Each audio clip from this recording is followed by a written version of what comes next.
El niño había estado inconsciente durante 11 horas. Cuando abrió los ojos, no lloró, no llamó a su madre, no recorrió el cuarto con la mirada como hacen los niños cuando despiertan en un lugar extraño, buscando, asustados, necesitando que alguien los tranquilice. Miró directamente a su padre, y su expresión no era la expresión de un niño de 4 años. Entonces habló. «Soy el padre de mi padre», dijo. «Volví. Tenía algo pendiente». Su madre, Claire, le apretaba la mano con tanta fuerza que los nudillos se le habían puesto blancos. Abrió la boca para decir algo suave, algo que lo desviara del tema. «Estás bien, mi amor. Fue solo un sueño». Pero las palabras no llegaron, porque tenía los ojos puestos en su esposo. Daniel Calloway estaba parado al pie de la cama del hospital y no se movió. No parpadeó. No dijo una sola palabra. Su cara se había vaciado por completo, de manera deliberada. No el vacío del shock, no la confusión abierta de un padre que escucha algo imposible de boca de su hijo. El vacío de alguien que había estado esperando. Los ojos de Nathan se desplazaron lentamente hacia la ventana. Agregó, casi como si fuera un detalle menor, con la misma voz tranquila. «Dile a la abuela que la perdono. Ella sabe lo que hizo». Luego cerró los ojos y se durmió. Eleanor Calloway, la madre de Daniel, llevaba 6 años muerta, y había muerto, según todo lo que se sabía, con sus secretos perfectamente intactos. No era así. Antes de que Nathan naciera, el matrimonio Calloway lucía, desde afuera, exactamente como se suponía que debía lucir. Daniel y Claire se conocieron a los 28 años, se casaron a los 31, compraron una casa con porche en Westbrook, Ohio, e intentaron durante casi 2 años tener un hijo antes de que Claire viera por fin 2 rayitas en una prueba y llorara sola en el baño antes de contárselo. No exactamente de alegría, sino de alivio, del derrumbe silencioso de un miedo que nunca había dicho en voz alta. Daniel era contador, metódico, contenido, bueno para aparentar que estaba presente. Claire era fisioterapeuta, con un talento especial para leer los cuerpos y, siempre lo había creído, a las personas también. Había pasado años entrenada profesionalmente para notar lo que la mayoría ignora. La tensión en una mandíbula, el peso cargado en el pie equivocado, la quietud particular de alguien que está aguantando algo. Era, en otras palabras, exactamente el tipo de persona que debería haberlo visto venir. No lo vio. O quizás sí, y lo archivó bajo cosas que voy a examinar después, como hacemos todos. Lo que sabía de los padres de Daniel podía resumirse en 4 minutos. Su padre, Robert, había muerto de un infarto cuando Daniel tenía casi 40 años. Su madre, Eleanor, había seguido 3 años después. Un derrame, rápido. Daniel era hijo único. No hablaba de ello seguido, y cuando lo hacía, era con una frialdad que Claire había pasado años malinterpretando como duelo. No era duelo. Nathan llegó en marzo con cara de serio. Esa era la palabra que Claire usaría después, cuando intentaba explicárselo a quienes no habían estado ahí. No parecía un recién nacido. Parecía alguien sopesando un problema.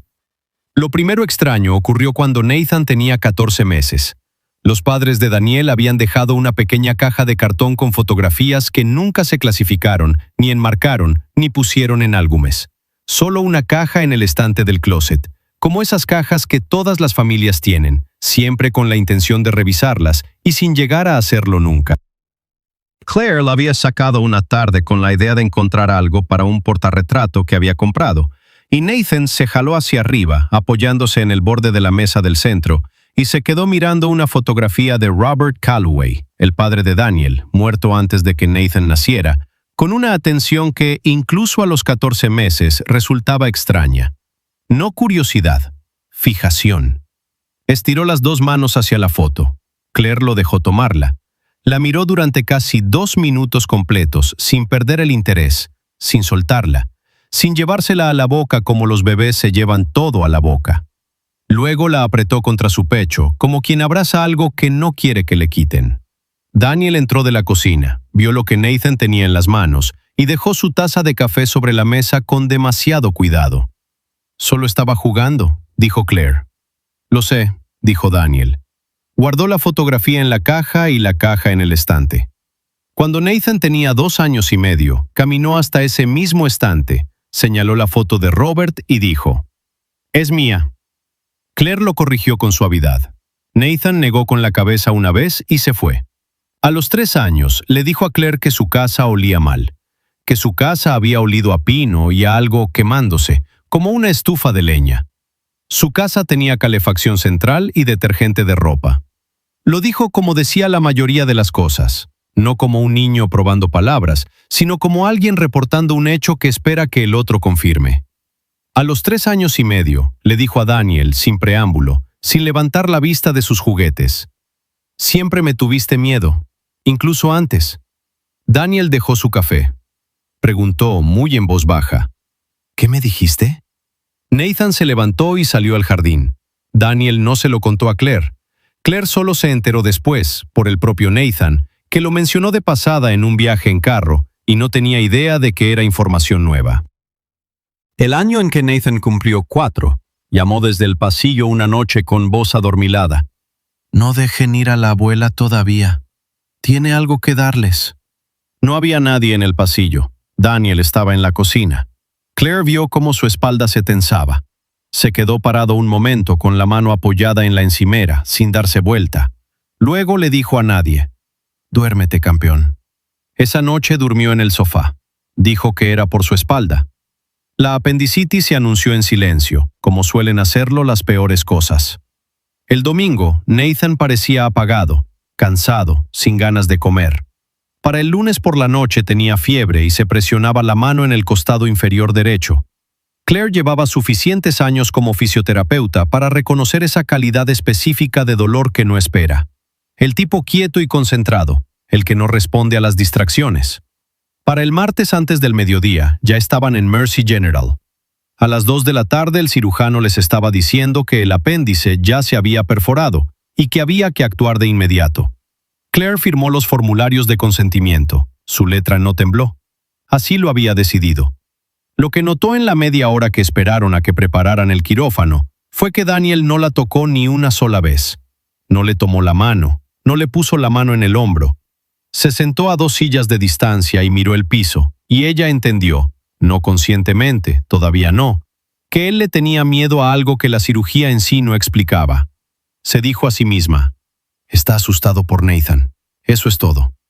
La cirugía duró 6 horas, el monitoreo 5 más.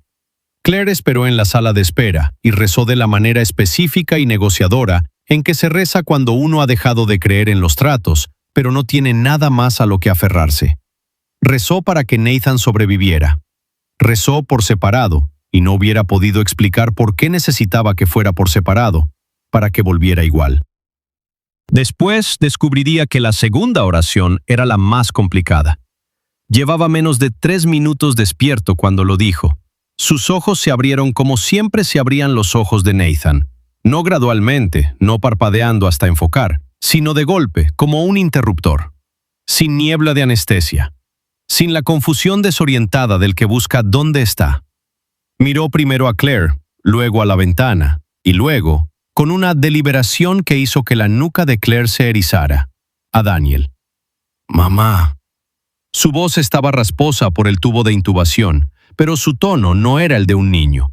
Era el tono de alguien que tiene cosas que decir antes de que se acabe el tiempo. «Aquí estoy», dijo Claire. «Aquí mismo, mi amor, estás a salvo». Miró a Daniel, y lo que cruzó su cara en ese momento no fue amor, ni alivio, ni la alegría simple de un niño enfermo que ve a su papá. Era algo más antiguo y más pesado. Reconocimiento con un pasado complicado pegado encima. «Soy el padre de mi padre», dijo. «Volví. Tenía algo pendiente».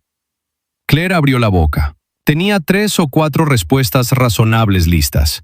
Es la anestesia, los niños dicen cosas raras, ha pasado por mucho. Las tenía ordenadas y ya estaba alcanzando la primera. Entonces miró a Daniel. Su cara se había quedado completamente quieta. No sorprendida, no preocupada.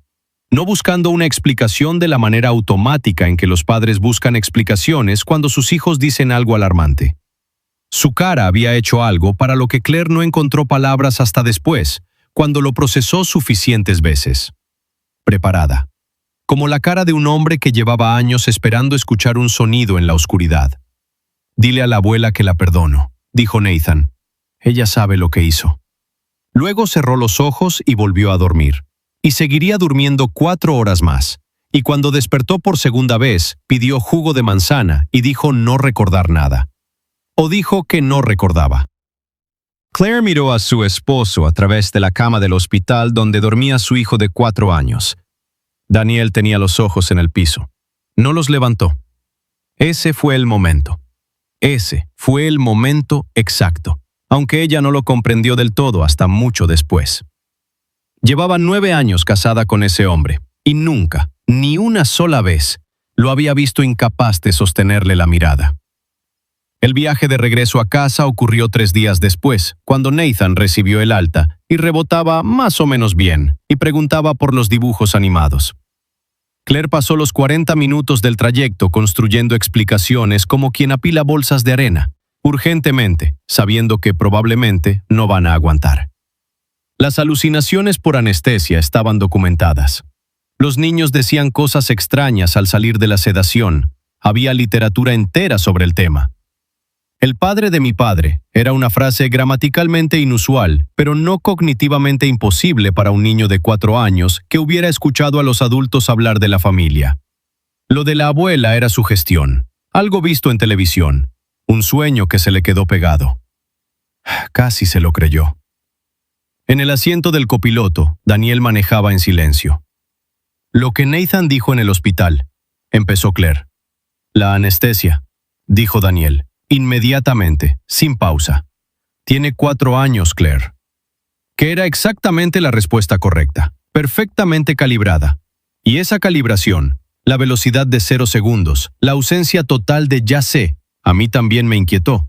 Fue lo que se llevó a casa y estuvo dándole vueltas en la mente durante 11 días. No volvió a mencionarlo. En cambio, observó a Nathan. Empezó con el nombre de un perro. Nathan estaba en el sofá una tarde, todavía en la recuperación lenta y suave de un niño recién operado, viendo televisión. Apareció un Golden Retriever en un comercial. Nathan lo señaló sin apartar los ojos de la pantalla. «El abuelo Robert tenía uno así», dijo. Le decía Jasper. Claire se quedó completamente quieta. Nunca había escuchado ese nombre. Daniel casi nunca hablaba de su padre. En 9 años de matrimonio, podía contar con los dedos de una mano las historias significativas sobre Robert Calloway. Había visto quizás 3 fotografías. «¿Dónde oíste eso?», preguntó. «Simplemente lo sé», dijo Nathan. La manera en que lo dijo no era evasiva, era cansada, como la de alguien que ya respondió esa pregunta demasiadas veces. Esa noche, cuando Nathan se durmió, Claire fue al closet del pasillo. Revisó las cajas que nunca había revisado bien, las del patrimonio de los padres de Daniel, todavía empacadas como llegaron 7 años atrás. Encontró una fotografía que nunca había visto. Robert Calloway, joven, parado en un porche, con un Golden Retriever sentado a sus pies. Al dorso, en lápiz viejo, Bobby y Jasper, verano del 74. La devolvió a la caja, no le dijo nada a Daniel. 3 días después, Nathan le contó, con la misma certeza plana, que su abuela Eleanor guardaba una latita azul de caramelos duros en el alféizar de la ventana de la cocina. Que siempre tarareaba mientras cocinaba, siempre la misma melodía, sin palabras, solo el aire. Y que ella y el abuelo Robert habían peleado muy mal en el último año, una pelea de verdad, de las que no tienen vuelta atrás. Porque Eleanor había hecho algo que no tenía remedio, y Robert se había enterado. Esa noche, Claire encontró la latita azul en el mismo closet. Adentro había 3 caramelos, soldados entre sí por los años. Se quedó un rato sentada en el piso del closet con la latita en el regazo. Luego Nathan la llamó desde su cuarto, y ella guardó la latita en su bolsillo y fue. Daniel tenía una prima llamada Margaret, finales de los 50, maestra jubilada, la única integrante de la familia Calloway que Claire había visto más de 2 veces. Margaret había crecido a 2 cuadras de la casa de los Calloway en Hargrove. Había conocido bien a los padres de Daniel. Sabía dónde estaban enterradas las cosas, aunque nunca hubiera excavado. Claire la invitó a cenar en diciembre, 6 semanas después del hospital. Se dijo a sí misma que era una cena familiar, Una celebración de la recuperación de Nathan. Se dijo muchas cosas. Lo que en realidad quería era poner a Nathan y a Margaret en la misma habitación y ver qué pasaba. La cena transcurrió tranquila hasta el postre. Margaret estaba en medio de una anécdota sobre Daniel de niño, una obra escolar, algo tierno, cuando Nathan levantó la vista de su pastel y dijo, sin ningún apuro especial. Ella llamó la noche anterior, Eleanor. Llamó a la casa y dijo que lo sentía. Dijo que él merecía saber la verdad. Pero nadie contestó. La mesa cayó en silencio. ¿Quién llamó, mi amor?, preguntó Claire. Eleanor, dijo Nathan. Miró su plato. Dijo, lo siento, demasiado tarde. El tenedor de Margaret golpeó la mesa. No se cayó. Lo dejó caer, pero fuerte, como un reflejo que no alcanzó a controlar. Y luego ocurrió algo que Claire revivió durante años. Margaret miró a Nathan, no con confusión, no con la cara de adulto educado manejando el comentario extraño de un niño, sino con la cara de alguien que acaba de ver confirmado algo que ya sospechaba. Miró a Nathan, y luego miró a Daniel, y Daniel miró hacia la ventana. La ventana. No podía mirar a su esposa, no podía mirar a su prima, no podía mirar a su hijo. Miraba la ventana, con la mandíbula apretada como si fuera a cortarla. Creo que me tengo que ir, dijo Margaret. En menos de 10 minutos estaba en su carro. Claire alcanzó a llegar al porche justo a tiempo de ver cómo las luces se alejaban por el camino de entrada. Margaret no llamó durante 9 días. Cuando por fin lo hizo, dijo que había estado mal. Sonaba como alguien que había decidido cuánto iba a decir y se sostenía firmemente en eso. Para entonces, Claire había decidido ir a buscar lo que Margaret no le iba a contar. Claire no era impulsiva. Era el tipo de persona que construye un caso antes de hacer una acusación, que necesita tener el terreno firme antes de poner peso sobre él. Pero había notado suficiente, y lo que había notado ahora tenía una forma. Empezó con las cajas del closet del pasillo, esta vez catalogándolo todo de verdad, con una libreta. Documentos de seguro, tarjetas de cumpleaños, fotografías con nombres que no reconocía al dorso. Llamó a Margaret y fue cuidadosa y paciente y amable y extrajo, en 20 minutos de conversación, una sola cosa útil. El nombre de la amiga más antigua de Eleanor. Una mujer llamada Dorothy, que todavía vivía en Hargrove, a 90 kilómetros al este. Claire fue el martes mientras Nathan estaba en el jardín de niños. No le dijo a Daniel a dónde iba. Dorothy vivía en una casa pequeña y limpia que olía a toda esa época. Madera vieja, flores secas, cosas guardadas exactamente donde siempre habían estado.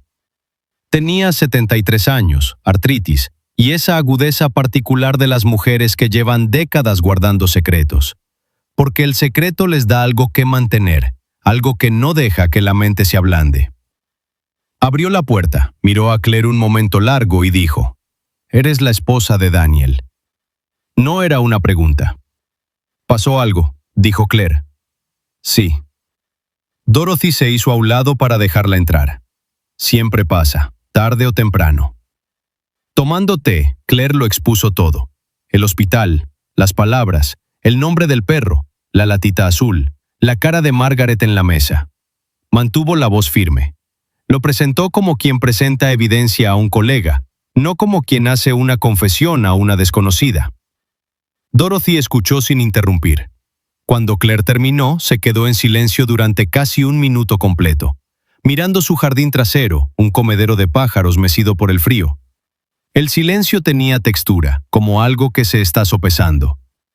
«Siempre pensé», dijo al fin, «que si algún día salía a la luz, saldría a través de Daniel. Nunca imaginé que sería un niño quien lo dijera». «¿Que dijera qué?», preguntó Claire. Dorothy la miró con algo que no era del todo lástima. Era más parecido al respeto por lo que Claire estaba a punto de tener que cargar. «¿Cuánto sabes realmente?», dijo Dorothy, «sobre Robert Calloway?» Robert Calloway no había muerto dejando solo a Daniel. Tenía un hijo antes de Daniel. Un hijo nacido cuando Robert tenía 23 años, antes de Eleanor, antes del dinero, antes de toda la vida que Robert terminaría construyéndose. La madre se llamaba Patricia Voss, una mujer con quien Robert había vivido 2 años en Hargrove, una mujer a quien él había amado, según Dorothy, con la misma plenitud con que había amado cualquier cosa en su vida. El embarazo fue real, el amor fue real, y entonces apareció Eleanor Marsh. La familia de Eleanor tenía dinero de cierto tipo, no el que se anuncia a sí mismo, sino el que hace todo más fácil y nada gratuito. Robert era un hombre joven sin red de seguridad y con talento para hacer cálculos. Hizo uno. Dejó a Patricia en silencio, sin escenas, sin un final formal, solo un alejamiento que se volvió una partida, y se casó con Eleanor antes de que terminara el año. El hijo de Patricia no fue un obstáculo que Robert agonizó, fue una cuenta que Robert cerró. Patricia le puso al niño el nombre de Thomas. Lo crió sola en Hargrove. Nunca le dijo quién era su padre. Solo le dijo que era un hombre que había decidido no quedarse. Esa era la historia completa con la que Thomas creció. Una sola frase, dicha una vez, sin expansiones. Se le permitió entender que lo habían descartado, y nada más. Thomas creció, se fue a los 20 años, emigró al oeste, y desapareció en la vida ordinaria de quien intenta no necesitar lo que nunca le dieron. Robert cayó durante 30 años, pero en sus últimos 2 o 3 años, esos años en que los hombres a veces miran hacia atrás y descubren que las cuentas no cierran, había empezado a buscar a Thomas. Le había pedido ayuda a Dorothy, había buscado, y Dorothy creía que lo había encontrado. Encontró una dirección, un nombre, una ciudad, pero Robert murió en su garage un miércoles por la mañana, antes de haber hecho nada con eso. Un infarto, repentino. La búsqueda murió con él. Eleanor murió menos de un año después, pero la noche anterior a que encontraran su cuerpo, ella había llamado a alguien. Dorothy no sabía a quién. Una vecina la había escuchado a través de la pared, diciendo que lo sentía, diciendo que alguien merecía saber la verdad. Y luego murió, y se llevó el nombre con ella. Hasta que un niño de 4 años fue abierto en canal, reconstruido, y despertó con el asunto pendiente de alguien más en la boca. Claire manejó de regreso desde Hargrove con las ventanas abiertas. Noviembre, 4 grados. Necesitaba el frío porque necesitaba algo real sobre la piel, mientras su mente hacía lo que estaba haciendo. Esto era lo que sabía para cuando entró al camino de entrada. Robert Calloway había tenido un hijo antes de casarse, lo había abandonado deliberadamente por dinero, y había pasado 30 años fingiendo que ese hijo no existía. Eleanor había mantenido el silencio y había usado la dependencia económica de Robert para sostenerlo. Un hombre llamado Thomas había pasado 60 años de su vida sin padre, sin historia familiar, sin identidad más allá de una frase que su madre dijo una vez y nunca explicó. Robert había intentado repararlo y murió demasiado pronto. Eleanor había intentado repararlo y murió demasiado tarde. Y Daniel sabía, tenía que saber. El hospital, la cara de Margaret, la manera en que había estado parado en esa ventana con la mandíbula apretada y los ojos en otra parte. Un hombre que no supiera habría reaccionado diferente. Un hombre que no supiera habría hecho preguntas. Esperó a que Nathan se durmiera. Luego puso el nombre de Dorothy sobre la mesa de la cocina y la fotografía, Bobby y Jasper, verano del 74, y dijo, «Háblame de Thomas». Daniel estuvo muy quieto durante un tiempo muy largo. Luego, «Mi mamá me lo dijo cuando yo tenía 17 años.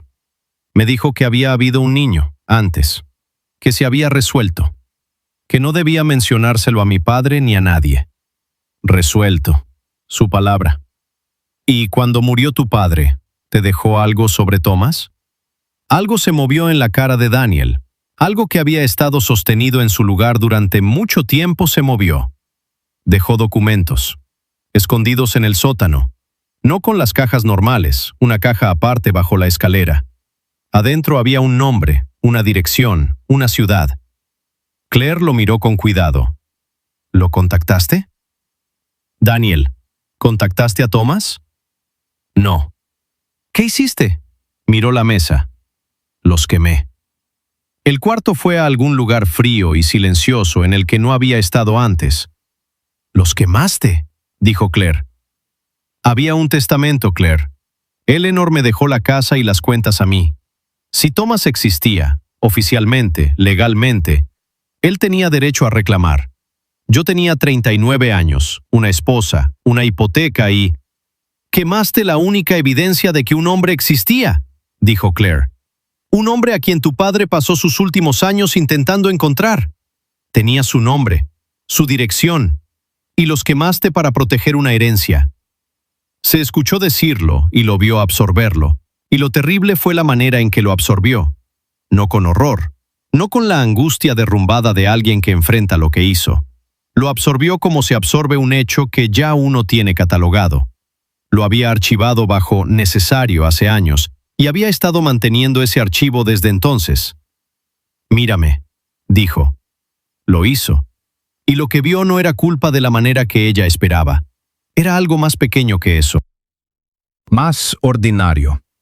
La cara de un hombre que había hecho un cálculo, había vivido con él en silencio y entendía que eventualmente le preguntarían.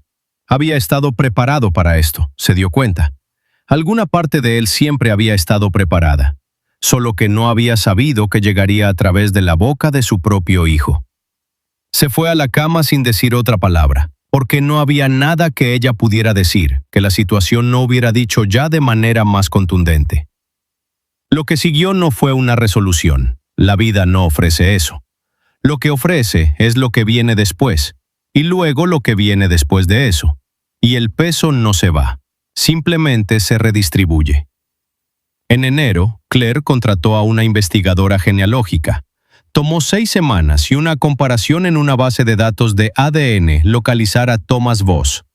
Thomas Voss Crawford ahora, 61 años, electricista jubilado en Spokane, Washington, con una hija y 3 nietos, y resultó medio decenio de búsqueda propia que lo había acercado sin conectar nunca. Había encontrado el nombre de Robert Calloway en registros del condado. Había encontrado un acta de defunción. No había encontrado a ningún familiar vivo dispuesto a responder. Alguien lo había estado ignorando. Claire no tuvo que adivinar quién. Mandó una carta. Le dijo a Daniel que lo estaba haciendo. Le dijo que podía ser parte de esto o no. Él eligió no. Y la manera en que lo eligió, le dijo todo lo que necesitaba saber sobre las elecciones que él había venido haciendo durante años. Se retiró a un silencio que ella antes había llamado tranquilidad, y que ahora entendía que era algo más intencional. Un tipo específico de ausencia que impedía que se hicieran ciertas preguntas, que cerraba ciertas habitaciones y lo llamaba privacidad. Thomas llamó 4 días después de que llegó la carta. Era cuidadoso al teléfono, contenido. Lloró una vez, brevemente, y se disculpó de inmediato. Y esa disculpa, el reflejo de un hombre que había pasado 60 años minimizando sus propias necesidades para no parecer que exigía cosas a las que le habían enseñado que no tenía derecho, rompió algo en Claire que ella no esperaba. No quería dinero. Lo dijo 3 veces, de 3 maneras distintas, como si le hubiera dado miedo que ella asumiera lo peor. Lo que dijo en cambio fue: solo quería saber si era real para alguien en esa familia. Claire dijo: «Lo eres, te lo prometo». Margaret, a quien Claire llamó esa misma semana, lloró sin disculparse y dijo que lo había sospechado durante 30 años, pero había tenido demasiado miedo de Eleanor como para preguntar. Demasiado miedo, y luego, más tarde, demasiado miedo de lo que significaría haber guardado silencio por tanto tiempo sin decir nada. Viajó a Spokane en la primavera y le mandó a Claire una fotografía después. Ella y Thomas y la hija de Thomas en una mesa, todos con esa felicidad cruda e inestable de personas que se encuentran a través de una distancia que no eligieron y que no pueden deshacer. Daniel se fue en marzo, no porque Claire lo obligara, porque la arquitectura que había construido, cuidadosa, sellada, protegida, autojustificada, tenía ahora una fractura de lado a lado, y él parecía entender, a la manera silenciosa en que entendía la mayoría de las cosas, que ya no iba a aguantar. Veía a Nathan los fines de semana. A veces llamaba tarde en las noches y decía cosas que rodeaban las disculpas sin llegar a aterrizarlas, como si estuviera practicando un idioma que todavía no había decidido aprender. Nathan cumplió 5 en la primavera y empezó el kinder en el otoño. Jugaba fútbol mal y le encantaba. Seguía mirando a las personas con esa atención quieta y particular para la que Claire nunca había encontrado una palabra. Pero nunca volvió a decir nada que no pudiera explicarse viniendo de un niño de 5 años que lleva una vida normal de niño de 5 años. No habló del hospital, no habló de Robert, ni de Eleanor, ni de nada de eso. Si recordaba, no daba señales. O simplemente lo había soltado, de la manera en que se puede soltar algo que ya está terminado. Existe una versión de esta historia en la que uno puede sentir lástima por Daniel. Tenía 17 años cuando Eleanor le habló de Thomas. 17, en una familia donde el amor era financiero y el silencio era la condición para recibirlo. Él no construyó la mentira original.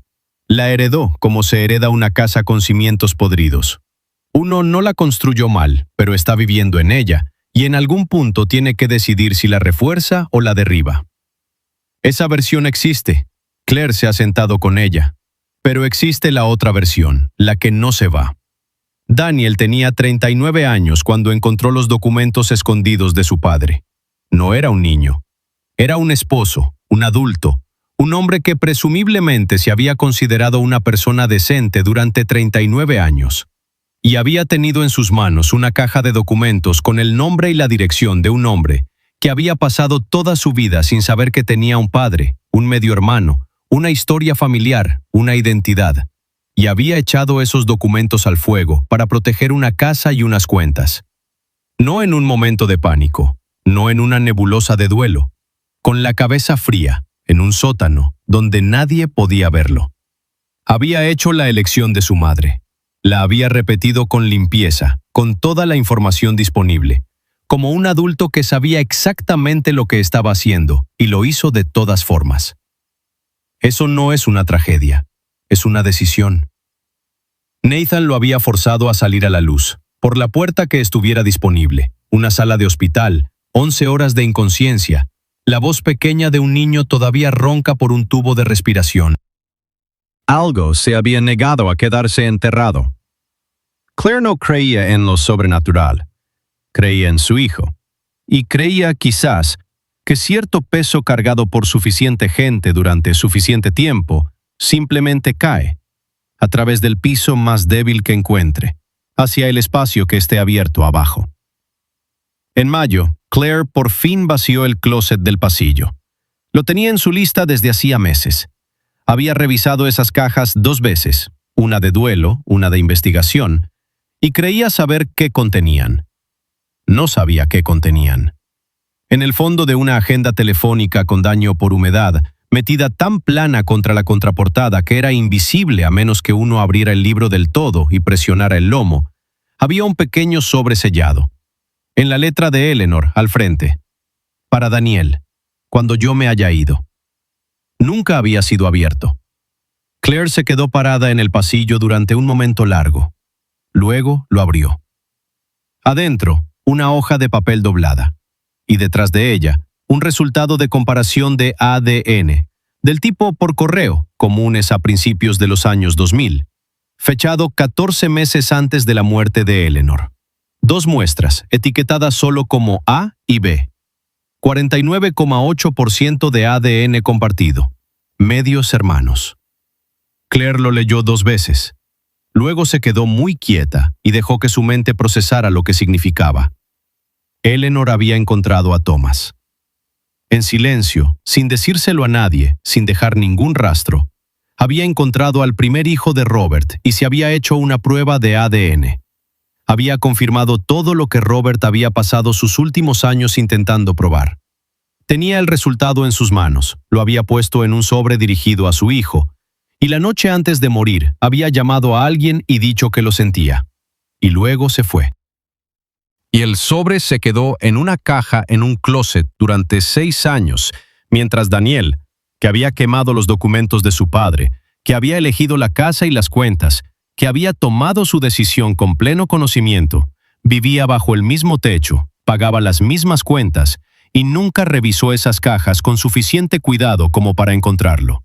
O sí lo había encontrado, lo había abierto, leído, devuelto cuidadosamente a su lugar y no dijo nada? Claire nunca lo sabría. Había creído 6 meses atrás que estaba aprendiendo quién era su esposo. Ahora entendía que solo había aprendido tanto como él estaba dispuesto a ser conocido. Pensó en las palabras de Nathan. Dile a la abuela que la perdono. Ella sabe lo que hizo. Todos habían asumido que era Robert quien hablaba. Robert, perdonando a Eleanor por 30 años de silencio impuesto y el borrado de su hijo primogénito. Pero Claire estaba en el pasillo con la prueba de ADN en la mano y pensó, ¿y si no era Robert? ¿Y si era Thomas? 60 años de ausencia destilados en una voz improbable y pequeña, perdonando a una anciana que había pasado el último año de su vida intentando, demasiado tarde, deshacer lo que había pasado el resto de su vida manteniendo. Agarró su teléfono y llamó a Spokane. Cuando Thomas contestó, ella dijo, «Encontré algo. Eleanor». Ella sabía. Ella misma lo confirmó. Iba a decírtelo. Lo intentó. Él guardó silencio. Ella esperó. «Lo sé», dijo él. Ella esperó a que explicara. Él no lo hizo, no de inmediato. Cuando volvió a hablar, su voz era cuidadosa, medida. La voz de un hombre acostumbrado a que no le creyeran sus experiencias. «Hace unos 3 meses tuve un sueño», dijo. «Una anciana, parada en un pasillo. No decía nada. Solo me miraba de la manera en que mira la gente cuando ya se les acabó el tiempo para decir lo que necesitaban decir». Hizo una pausa. Me desperté sintiendo que algo había terminado. Como si una puerta que había estado abierta toda mi vida, por fin se hubiera cerrado. «Hace 3 meses», dijo Claire. «¿Qué mes fue ese?» Un silencio breve. Noviembre. A principios de noviembre, creo. Claire se sentó en el piso del pasillo. A través de la puerta trasera podía ver a Nathan en el jardín, pateando una pelota contra la reja, sin mirar a nadie, sin observar nada, simplemente jugando, por fin, a la manera ordinaria. 4 años. Casi 5. Un niño que había estado inconsciente durante 11 horas en noviembre y había despertado con el duelo de alguien más en la boca. A principios de noviembre, la misma semana. Se quedó sentada en el piso un buen rato. Luego guardó el sobre de Eleanor en su bolsillo, donde lo iba a guardar hasta poder entregárselo en mano a Thomas. En la primavera, llevó a Nathan a Spokane. Él no preguntó a dónde iban. Se quedó en el asiento de atrás mirando la carretera durante todo el trayecto. Esa atención cuidadosa y antigua que ella nunca había podido nombrar, y no dijo nada. Cuando llegaron, Thomas Boss Crawford abrió la puerta de su casa. Un hombre viejo, un extraño, con la mandíbula de Robert Calloway y los ojos pacientes de alguien que había pasado 60 años aprendiendo a esperar. Nathan lo miró hacia arriba. Algo cruzó su cara. No la timidez de un niño ante alguien que no conoce, no la incomodidad de lo desconocido. Algo quieto y completo, como un suspiro que por fin se suelta. Sonrió. Claire había visto sonreír a su hijo miles de veces. Nunca, ni una sola vez, lo había visto sonreírle a alguien de la manera en que se le sonríe a alguien que uno ha extrañado durante mucho tiempo. No dijo nada. Puso la mano en el hombro de Nathan y se quedó ahí, y dejó que los 3 existieran en el mismo aire por un momento.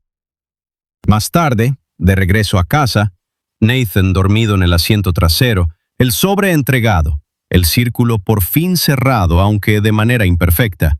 Claire pensó en lo último que Thomas le había dicho antes de que se fueran. Tenía la carta de Eleanor en las manos. La estaba leyendo una vez más. Levantó los ojos hacia Nathan, luego hacia Claire, y dijo en voz baja, «¿Crees que él sabía lo que estaba haciendo cuando despertó en el hospital?» Claire lo pensó durante un momento largo. «Creo», dijo, «que lo que necesitaba suceder usó la única puerta que encontró». Thomas asintió. Dobló la carta con cuidado y la sostuvo de la manera en que se sostiene algo que uno ha estado esperando sin saber qué esperaba. «Era una puerta muy pequeña», dijo. «Sí», dijo Claire. «Lo era». Miró a Nathan, dormido contra la ventana del carro, el aliento empañando el vidrio en el frío. 4 años, casi 5, simplemente un niño, simplemente su niño, y pensó, «Lo que sea que hayas cargado, ya puedes soltarlo». No sabía si él la escuchaba. Lo dijo de todas formas. Luego desvió la mirada hacia la carretera, y algo más la atravesó. Más silencioso que el miedo, más frío que el consuelo. Nathan nunca había conocido a Thomas. Nunca había visto una fotografía. Nunca había escuchado su nombre pronunciado en su casa, ni una vez, jamás. Y sin embargo, cuando Thomas abrió esa puerta, Nathan le sonrió. De inmediato, sin dudarlo. De la manera en que se le sonríe a alguien que uno ha estado buscando. No como un niño le sonríe a un desconocido, como cuando alguien que perdiste por fin, ha sido encontrado.